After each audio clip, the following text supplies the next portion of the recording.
Ngayon, ibibigay ko na po sa inyo ang narapat na dosage nila insulin. Kasi kailangan yan eh. Okay.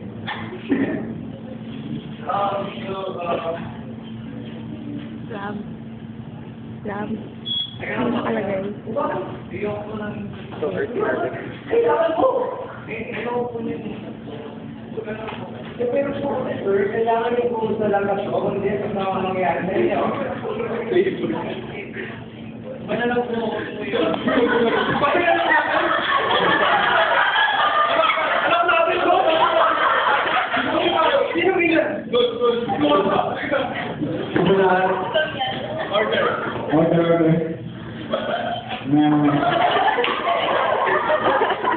Tumayo. Kuha naman sila.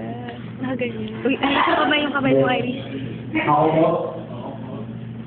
Jun. Di mo na. Ay, di mo na. Ako po yung nangangako. Ako po yung nangangako. Sasabihin na. Nang aking nalalaman. Na totoo. Okay, mag-grupo ko lahat.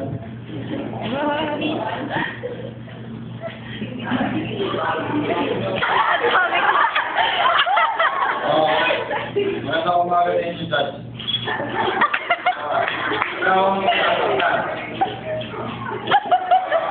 Ayun sa aming pag-aaral.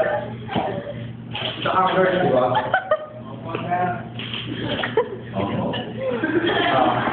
Bilang isang nurse, ang nurse ay dapat hindi nagkakamali. Diba, nagkamali ka.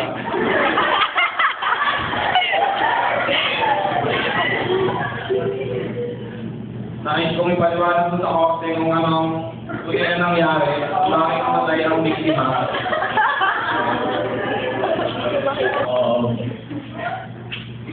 Pumasok po ako sa alam sa kinailangan ko na ng insulin.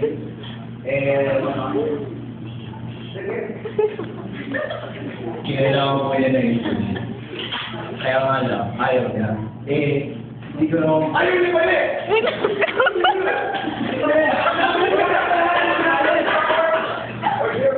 Okay, gusto akong tumalay. Dad? Ay, salamat. Sinabi mo na... Ay!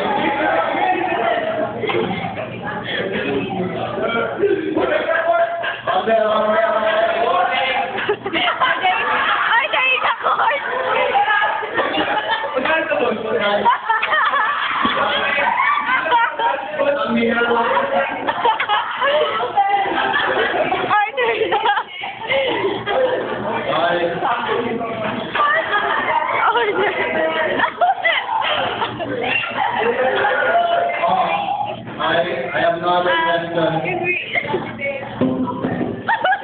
Si Junjun di magkamali ay nakakusahan ng pagpatay sa walang pangalang pasyente dahil sa pagturok ng insulin na alam na sinabi nga ng kliyente ko na tumatanggi ang pasyente sa pag-take ng insulin. Subalit, nasa prescription at nasa tamang oras din ang pagtuturok ni Junjun sa kanya.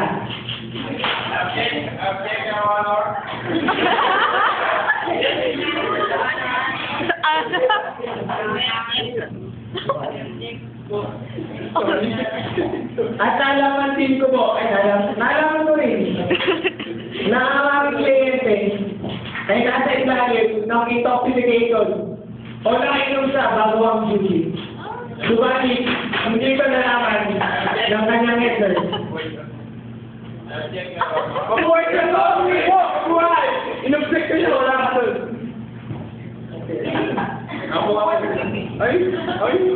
Sabi ng teacher ko, pero na if you're under intoxication o under the influence ng alak,